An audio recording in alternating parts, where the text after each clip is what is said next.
হরে কৃষ্ণ। সকলের চরণে আমার প্রণাম। তো নিত্যদিনের ভাগবতম ক্লাসে আজকে আমরা ভাগবতম দ্বিতীয় স্কন্ধ যেখান থেকে পড়ছিলাম সেগুলো পড়ব।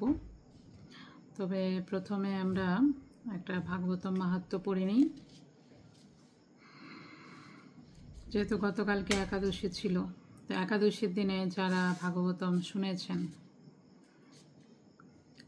বা যারা শুনে না, অনেককে বলি না আমরা ভাগবতম শুনেন কিন্তু শুনেননি, তো কি বলছে, ন গচ্ছতি সদামর্ত্য শ্রুতুং ভাগবতং সুত একাদশ্যাং বিশেষণ নাস্তি পাপরতস্তত। হে তনয়, বিশেষত একাদশী দিনে যে মানব ভাগবত শ্রবণে গমন না করে তার থেকে পাপতর আর কেউ নেই।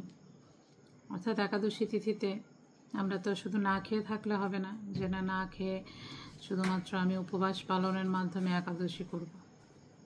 বলা হচ্ছে বেশি বেশি করে জপ করা, বিশেষ করে ভাগবতম শ্রবণ করা, পড়া, এই জিনিসগুলো করা উচিত। ঠিক আছে, শুধুমাত্র ভাগবতমকে প্রণাম করলে কি হয় সেটা বর্ণনা করছে এখানে। উত্থায় প্রণমেদজো বৈ শ্রীমদ্ ভাগবতং নর ধনং পুত্রাংস্তথা দারাং ভুক্তিং চ প্রদদাম্যহম। যে নর শ্রীমদ্ ভাগবত দর্শনে উত্থিত হয়ে প্রণাম করে, আমি তাকে ধন, পুত্র, পত্নী এবং ভক্তি প্রদান করি। আপনার বাড়িতে যদি আপনি ভাগবতম রাখেন, অন্তত পক্ষে আপনি আর কিছু না করেন, ভাগবতম একটা গ্রন্থ সিংহাসনে রাখলেন, আপনি যদি একটু প্রণাম করেন প্রতিদিন, শুধু প্রণাম করলে কতটা লাভ ভাগবতমের, তাই না? ধন দেবে, পুত্র দেবে, পত্নী দেবে এবং ভক্তিও দেবে, অর্থাৎ জাগতিক পারমার্থিক সব কিছুই পেয়ে যাবেন। তো আমরা চেষ্টা করব মাঝে মাঝে এরকম ভাগবতমের, যেহেতু আপনার ভাগবতম পড়ছেন, শুনছেন নিয়মিত, ভাগবতম নিয়মিত শুনলে বা পড়লে কি লাভ হবে। এখন আমরা ভাগবতমে শুনে পড়ে চলে যাই। আমরা পড়ছিলাম দ্বিতীয় স্কন্ধ 10ম অধ্যায়, ইন্দ্রিয় সমূহ সৃষ্টি হচ্ছিল, তাই তো? শ্রীমদ্ ভাগবত সমস্ত প্রশ্নের উত্তর এই অধ্যায়ে। গত ক্লাসে আমরা 8টা ইন্দ্রিয়র উৎপত্তি পড়ে ফেলেছি। চক্ষু, কর্ণ, নাসিকা, জিহ্বা, ত্বক, মনে আছে নিশ্চয়ই আপনাদের, আর বাঘ, পাদ, পানি। 10টা ইন্দ্রিয়ের মধ্যে 8টা ইন্দ্রিয় উৎপত্তি হয়ে গেছে, আর 2টো ইন্দ্রিয়ের উৎপত্তি বাকি আছে। আমরা সেখান থেকে পড়ব। শ্লোক 26। নিরভিদ্যত শিষ্ণু বৈ প্রজানন্দামৃতার্থিন উপস্থ আশিত কামানং প্রিয়ং তদুভয়াশ্রয়ম। তারপর মৈথুন সুখের জন্য, সন্তান সন্ততি উৎপাদনের জন্য এবং স্বর্গের অমৃত আস্বাদনের জন্য ভগবান জননেন্দ্রিয় প্রকাশ করেছেন। এই জননেন্দ্রিয়ের অধিষ্ঠাত্রী দেব হচ্ছেন প্রজাপতি। মৈথুন সুখের বিষয় এবং তার অধিষ্ঠাত্রী দেবতা ভগবানের উপস্থের নিয়ন্ত্রণাধীন। তো যে মৈথুন সুখ আমরা করি, উপস্থ প্রশ্ন করেছিলেন না, উপস্থ কি এবার বোঝা যাচ্ছে? তো মৈথুন সুখ লাভের জন্য এবং সন্তান সন্ততি উৎপাদনের জন্য আমাদের কি হলো? উপস্থ বা জননেন্দ্রিয় সৃষ্টি হলো। সেই জননেন্দ্রিয় দেবতা হচ্ছেন প্রজাপতি। প্রতিটা কল্পে বা প্রতিটা সৃষ্টির সময়ে এক একজন প্রজাপতি থাকেন। যে প্রজাতির, যেমন এক একটা দেশে রাজা থাকে, সেরকম সমস্ত মানব জাতি বা সবাইকে পরিচালনা করার জন্য প্রজাপতি থাকেন। যেমন প্রজাপতি আমরা জানি ব্রহ্মা, তাই না? প্রজাপতি ব্রহ্মা, এরকম প্রজাপতি দক্ষ, ব্রহ্মার ছেলে প্রজাপতি হয়েছিলেন। প্রজা মানে হচ্ছে সমস্ত জড় জগতে, বিশ্ব ব্রহ্মাণ্ডে যত জীব বা প্রাণী রয়েছে, প্রজা সকলেই তাদের যে রাজা, পতি। তো এই জিনিসটা এখানে বলছে, এই সম্পর্কে তাৎপর্য শ্রীল প্রভুপাদ বলছেন যে এই যে মৈথুন, সেই জিনিসটাকে আমরা কি করে ভগবানের সেবায় লাগাতে পারি। যে কয়েক ঘন্টা করে অনেকে হয়তো সন্ততি উৎপাদন করতে পারে। কারা? বিভিন্ন পশুরা। দেখবেন এক একটা পশু আছে হয়তো 10টা 12টা একসাথে সন্তান হয়। এমন কুকুরের বাচ্চা দেখলে বা শুয়োরের বাচ্চা, তখন তারা এরকম কি হয়, অনেক 7টা 8টা 10টা আমরা দেখতে পাই, ঘোরাঘুরি করে আশেপাশে। মানে বলছে যে তাদের উৎপাদন অনেক বেশি। কিন্তু মানুষদের প্রজনন ক্ষমতাটা একটু ভিন্ন, কিন্তু সবারই প্রজনন ক্ষমতা রয়েছে, সেটাই বলতে চাচ্ছেন। যে এই দিক দিয়ে আমরা দেখতে গেলে যে ওরা আরও আমাদের থেকে বেশি দক্ষ। মানুষ হয়তো একবারে একটা সন্তান জন্ম দিচ্ছে, 10 মাস পেটে রেখে একটা সন্তান জন্ম দিচ্ছে, নর্মাল যেটা 2টো 3টে হচ্ছে সেটা নর্মাল না। নর্মাল কি হয়, একবারে একটা সন্তানেরই জন্ম হয়। তো পশুরা সেই থেকে আমাদের থেকে অনেক দক্ষ, তাই না, সন্তান জন্ম দিতে। যাই হোক, সেই জিনিসটা কিভাবে বলছে, মৈথুন সুখ উপভোগের অনুভূতি একটা পশুরও থাকে, কুকুরের থাকে, শুকুরের থাকে, পশু পাখি সবার মৈথুন সুখ রয়েছে। কিন্তু ভগবত চেতনা তাদের মধ্যে নেই। যে এটা আমরা ভগবানের সেবায় কিভাবে লাগাবো, যারা সন্তান উৎপাদন হবে, সন্তান যারা হবে আমাদের, সেই সন্তানদেরকে কিভাবে ভগবত সেবায় লাগাবো, সেই সম্পর্কে আমাদের জ্ঞান থাকতে হবে। কারণ এখানে শ্রীল প্রভুপাদ বলছেন একটা খুব সুন্দর কথা, মানব জীবন এবং পশু জীবনের পার্থক্য কেবল ভগবত চেতনার মাধ্যমেই নির্ধারিত হয়। চেতনা নয়তো সুখ অনুভব সবাই করে, তাই না, যার যার পরিস্থিতি থেকে যার যার দেহ নিয়ে সে করছে। সর্বদা মনে রাখা উচিত যে উপস্থ মৈথুন সুখ, স্ত্রী এবং সন্তান সন্ততি এরা সকলেই পরমেশ্বর ভগবানের সেবার সম্পর্কে সম্পর্কিত, এবং যারা ভগবানের সেবা করার এই সম্পর্কের কথা ভুলে যায় তারা প্রকৃতির নিয়মে ত্রিতাপ দুঃখ ভোগ করে। অর্থাৎ এই জিনিসটাকেও কি করতে হবে, ভগবানের সাথে সম্পর্কিত রাখতে হবে। আর অনেকে বুঝে পায় না যে না, এটা আমরা কিভাবে ভগবানের সাথে সম্পর্কিত করব।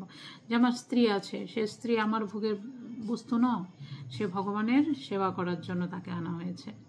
যারা সন্তান সন্ততিরা রয়েছে তাদেরকে আমি আমার বৃদ্ধকালের লাঠি হিসেবে ব্যবহার করবো তা না, তারা ভগবানের সেবা করার জন্য হয়েছে। আমার কাজ তাদেরকে পারমার্থিক পথে অগ্রসর করা।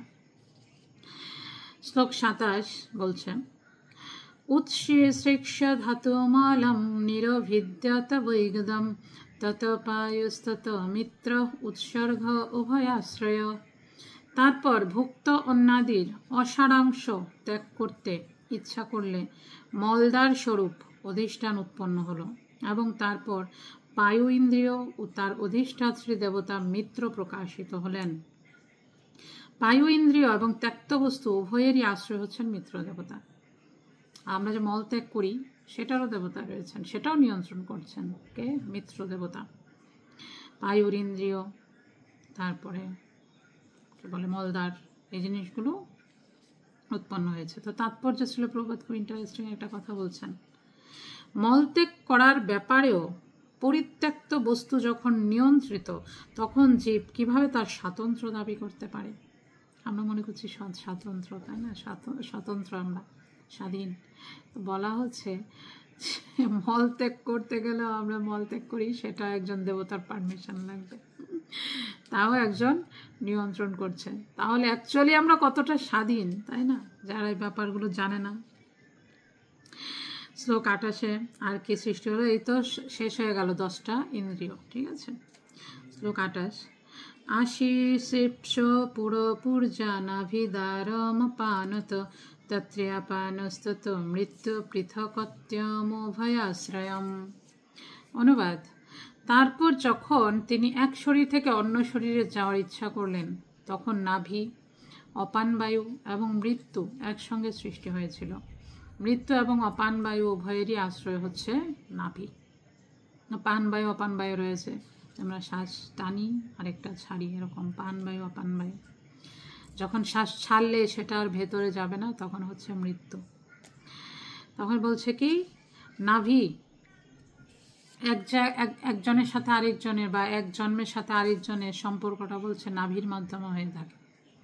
কেন, কিভাবে বোঝা যায়, দেখবেন একটা মাতৃগর্ভে যখন সন্তান আসে, সন্তানটা কি থাকে, তার মায়ের নাভির সাথে কিন্তু যুক্ত থাকে।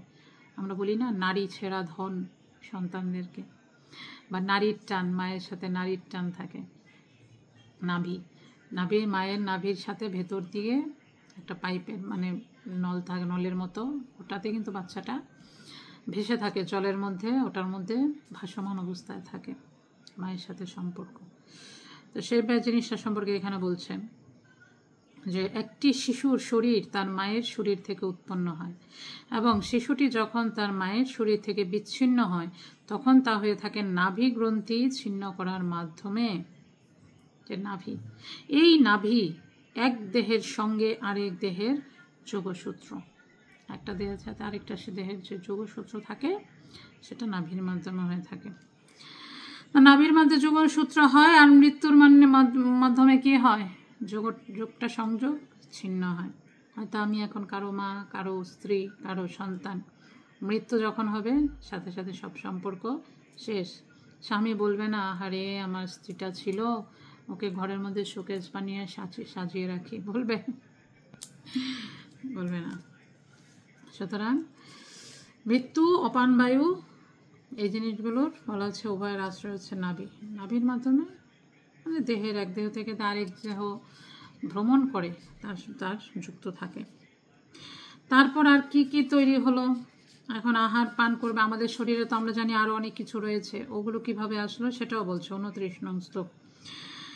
আদিৎস অন্নপানানাম আসন কুক্ষি অন্ত্রনারয় নদ্য সমুদ্রাশ্চ তয়োস্তুষ্টি পুষ্টিস্তদাশ্রয়ে। যখন তার আহার এবং পান করার ইচ্ছা হয়েছিল তখন কুক্ষি, অন্ত্র ও নারীসমূহ প্রকাশিত হয়েছিল। নদী এবং সমুদ্রসমূহ তুষ্টি এবং পুষ্টির উৎস। নদীসমূহ কি, নারী ইন্দ্রিয়ের অধিষ্ঠাত্রী দেবতা। অনেক নদী আছে, আমরা মনে করি নদী হয়তো জল, না, প্রতিটা নদীর এক একটা এরকম মূর্তি আছে, যেমন গঙ্গা, তাই না, একটা নদী, যমুনা একটা নদী, কিন্তু সেই নদীর অধিষ্ঠাত্রী দেবতা বা দেবী রয়েছেন। সমুদ্রদেব রয়েছেন। তো বলছে নদীসমূহ কি নারী ইন্দ্রিয়ের অধিষ্ঠাত্রী দেবতা, আর সমুদ্রসমূহ অন্ত্র ইন্দ্রিয়ের দেবতা। অন্ত্র কি, খাবার যেটা পচায় পেটের ভিতরের। দেখুন আমাদের শাস্ত্র কতটা উন্নত, শরীরের ভেতরে কোথায় কি আছে সেটার এক একজন ইন্দ্রিয়ের দেবতার নাম সহ সব বলে দিচ্ছেন। আহার এবং পানীয়ের দ্বারা উদরপূর্তির ফলে পুষ্টি হয়, এবং আহার ও পানের ফলে দেহের শক্তির পুনর্যোজন হয় পুষ্টির মাধ্যমে। বললো না পুষ্টি এবং তুষ্টি। তো নদী এবং সমুদ্র কি করেন, তাদের অধিষ্ঠাত্রী দেবতা হওয়ার ফলে নারী এবং অন্ত্রকে সুস্থ রাখে। এজন্য এবার আয়ুর্বেদ শাস্ত্রে এরকম কিন্তু বলা আছে, বলে যাদের নারীর বা শিরা ধমনীর কি মানে যদি অসুখ থাকে, স্নায়ুতন্ত্র, খরস্রোতা নদীতে যদি কেউ স্নান করে তাহলে নাকি তার এই প্রবলেমগুলো ভালো হয়ে যায়, অনেকটা হয়, আমি শুনেছি আয়ুর্বেদ শাস্ত্রে। তারপরে এরকম চোখের, যেহেতু আমরা চোখটি কি, চোখের দেবতাকে সূর্য বলা হয়। সকালবেলায় যখন মানে সূর্যের আলোটা, মানে হালকা হালকা সূর্যের আলোটা উঠছে, সূর্য উঠছে, তখন সেই সূর্যের দিকে যদি কেউ তাকিয়ে থাকে, কত সময় যেন ছিল, আমাকে বলেছিল একবার একজন ডাক্তার, ভুলে গেলাম, এরকম তাকিয়ে থাকলে রোজ, তাহলে তার চোখের প্রবলেম চলে যাবে, দৃষ্টিশক্তি উন্নত হবে। তারপরে এই যে এটার কথাও শুনেছি আমি, নদী বা সমুদ্রে, খরস্রোতা নদীতে মানে স্রোতা নদীতে স্নান করতে হবে। স্নান করলে, নদী বা সমুদ্রে স্নান করলে আমাদের শরীরে এই যে পেশি, ধমনী, নাড়ি, এই জিনিসগুলো সুস্থ হয়, সবল হয়। যাই হোক 30 নং শ্লোকটা পড়ে আজকে রাখবো। আর কি সৃষ্টি হলো, মন। সপ্ত সৃষ্টি হলো, 10 ইন্দ্রিয় পড়ে ফেললাম, আরও অনেক কিছু জানলাম, কিন্তু এখানে বলছে কি এখন মনের কাজ বাকি রয়ে গেছে। মনের দেবতাকে, শ্লোক 30। নিদিধ্যাস্য আত্মমায়াম হৃদয়ম নিরভিদ্যত তত মনশ্চন্দ্র ইতি সংকল্পকাম এবচ। যখন তার স্বীয় মায়ার কার্যকলাপ সম্বন্ধে চিন্তা করার ইচ্ছা হয়েছিল তখন হৃদয়, মনের অধিষ্ঠান, মন, চন্দ্র, সংকল্প এবং অভিলাষ উৎপন্ন হয়েছিল। কি হলো, মনটা আমাদের কোথায় কাজ করে, হৃদয়। আমরা বলি না আহারে হৃদয় থেকে চাইছি, মনটা কাজ করে, মনের অধিষ্ঠান হৃদয়। মনের দেবতা চন্দ্র, চন্দ্রদেব মনকে নিয়ন্ত্রণ করেন। সংকল্প, অভিলাষ, তো মনের মধ্যে অনেক সময় আমাদের কি হয়, এটা করব, ওটা করতে চাই, এটা আমি করবই, সংকল্প এরকম হয় না, আমি পড়াশোনা ভালো করে করবই, আমি ভক্ত হবই, সংকল্প। অভিলাষ, ইচ্ছা, আমার মূঢ় এই অভিলাষ, বিলাসকুঞ্জে দিয়বাস, নয়নে হেরিব সদা যুগল রূপরা আসি। তুলসী কৃষ্ণ প্রেয়সী নমো নমঃ, তুলসী দেবীর প্রার্থনায় বলা হচ্ছে। তো এই জিনিসগুলো কি হয়, একটার পর একটা তৈরি হয়। মন, তো সেই সম্পর্কে এখানে বলছে মনের অধিষ্ঠাত্রী পরমাত্মা যখন জীবের হৃদয়ে অধিষ্ঠিত হন তখন জীবের মনের বিকাশ হয়। পরমাত্মা প্রকাশিত হলে হৃদয়ে, তখন মন নামক যে ইন্দ্রিয় সেটা অ্যাক্টিভেট হয়, বিকাশ হয়, এবং তারপর মনের অধিষ্ঠাত্রী দেবতা চন্দ্র প্রকাশিত হয়, এবং কি সাথে মনের যে কার্যকলাপ, মনের কার্যকলাপ কি, চিন্তা, অনুভূতি, ইচ্ছা। চিন্তা তো করি আমরা, মুখ দিয়ে তো আর চিন্তা করি না, মনে মনে চিন্তা করি। তারপর কি অনুভূতি, অনুভূতিটা কোথায় আসে বলতে পারেন না, অনুভূতি তো আমরা হাত বা ত্বক দিয়ে পাই, তাই না? না, অনুভূতি দেখুন তো, কেউ যদি আপনাকে এখন একটা গালি দেয়, গালিটা কোথায় লাগবে, আপনার শরীরের কোথায় লাগলো গিয়ে গালিটা, লাগলো? কিন্তু লাগলো তো, কষ্ট পেলাম তো, কি তোর এত বড় সাহস, তুই আমাকে গালি দিলি, গালিটা কোথায় গিয়ে লাগলো? অনুভূতি। ইচ্ছা, ইচ্ছাগুলো কোথায় আসে? মনে আসে। আর মন যখন বলে আমার এখন এটা খেতে ইচ্ছে করছে, তখন মন চাইলো, ইন্দ্রিয়গুলো কাজ করলো, প্রকাশিত হয়। তাই বলছে হৃদয়ের প্রকাশ না হলে মনের কার্যকলাপ শুরু হতে পারে না, এবং হৃদয়ের প্রকাশ হয় যখন ভগবান জড় সৃষ্টির কার্যকলাপ দর্শন করতে ইচ্ছা করেন। তো হৃদয়ে ভগবান পরমাত্মা রূপে আসেন, কখন আসেন? যখন ভগবান চিন্তা করেন যে হ্যাঁ এখন জড় সৃষ্টি চলবে, আমি জড় সৃষ্টি কার্যকলাপ দর্শন করতে চাই। ওরা খেলিছ এ বিশ্বলয়ে বিরাট ও শিশুর আনু মনে খেলিছ। তো ভগবান যখন এরকম সৃষ্টি করতে চান, খেলা শুরু করতে চান, তখন জীবের হৃদয়ে প্রকাশিত হন, জীব প্রকাশ করেন। তারপর আর কি কি উৎপন্ন হলো আমরা নেক্সট ক্লাসে পড়ব, আজকে এখানেই থাকবে। বাঞ্ছা কল্পতরুভ্যশ্চ কৃপা সিন্ধুভ্যেব চ পতিতানাং পাবনেভ্যো বৈষ্ণবেভ্যো নমো নমঃ।